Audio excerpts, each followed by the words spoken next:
In prior Guitar Collector Guide videos, I've used the term, a guitar has good bones. What I mean by this is that the guitar body and neck are well made and that basically everything works out of the box. I'll take this definition and one step further in that the builder has also followed known specifications for the dimensions of the bridge, tuners, electronics, and pickups. This will facilitate future modifications to the guitar, or what we call on the channel modding. If you have this, then you have pretty much a great guitar platform, and as I said before, it has good bones. In this video and the videos in this series, I'm going to focus on the reason, viability, and actual upgrades of a Squier Classic Vibe 50s Telecaster. I could just as easily select many other guitars of other manufacturers like Epiphone and others that also have good bones. What is wonderful with the Squier Classic Vibe 50s Telecaster is you're going to be able to find a plethora of aftermarket parts that are drop-in specifications, meaning you can pull the old part off of the guitar and install the new part, and after adjustments, you're pretty much ready to go.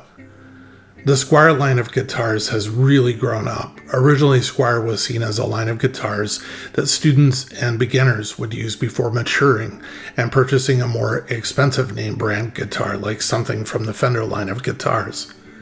Now, Squire is starting to be seen more of a quality and affordable guitar that plays, in some cases, just as well as its more expensive versions like Fender. Working musicians now regularly will take a Squire version of a guitar on tour and to gigs because if it is damaged or stolen, you're only out hundreds of dollars instead of thousands of dollars. The Telecaster is an amazing guitar platform that is so versatile. With a correct set of pickups and electronics installed, the Tele can be used in jazz, hard rock, punk, country, or any other genre of music you care to play. A third-party industry has grown up around the Telecaster that offers everything from affordable to expensive components that allow you to modify the guitar to the nth degree, basically whatever you would like the guitar to be. When I use the term third-party, I mean a company other than the original manufacturer. When I first started playing guitars, I could not afford name brand guitars until I was in my 30s and finally had the financial wherewithal to buy them without going broke. My first electric guitar was a black Squire Telecaster. Even buying this guitar new was a financial stretch for me at the time. Even though it was a Squire, I was so proud to own it. She was such a beauty. After playing for a while, I discovered some of her shortcomings. I really didn't like the tuners. They seemed to slip when you turned the tuning knob. What I mean by that is when I turned the tuning knob, it would basically turn a while before something started to happen, meaning the tuning shaft started to turn. At the time, I did not have the internet, so I couldn't just pull up the web browser and Google for whatever the best replacement was. I went to the guitar store where I had purchased a guitar from, and I talked to the guitar tech. He showed me a few sets of tuners that would work, and I picked the least expensive one and went home. With the guitar on a towel on my dining table, I removed the strings and tuners and replaced them with tuners I had just purchased.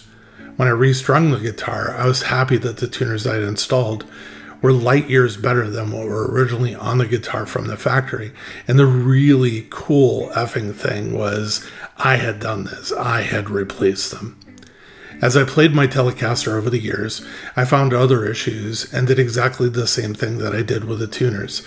I'd asked for advice on a viable replacement, and then I replaced the bridge, saddles, pickups, strap pegs, etc. People will tell you just save up and buy the more expensive name brand guitar. My answer back to that is, you do you, I'll do me. It's a very different thing to spend $750 to $1,000 incrementally over the course of a year or two with an affordable guitar than it is to plop down the full amount one time for this name brand version. One of the intangible benefits from modding your guitar is the pride you get when you have built out a guitar with parts and then you play the first chord through your amp. There's nothing like it. So, that is the background and the why you would do what I'm going to do in this series of videos. I'm planning on taking this Squire guitar and I'm going to replace the tuners, bridge, electronics, pickups, etc. over the course of videos. First, we'll talk about the why I'm choosing to make a specific upgrade and then what I'm looking to accomplish with the upgrade. I'll then show you what goes into selecting the correct parts, and then how to remove the old parts and install the new parts. The next video in this series we focused on tuner issues and problems and upgrading the tuners. Why would you want to replace the tuners, and ultimately what tuners will work as either a drop-in replacement or a replacement that requires some modifications to the guitar. Stay tuned for future additions to this series of videos.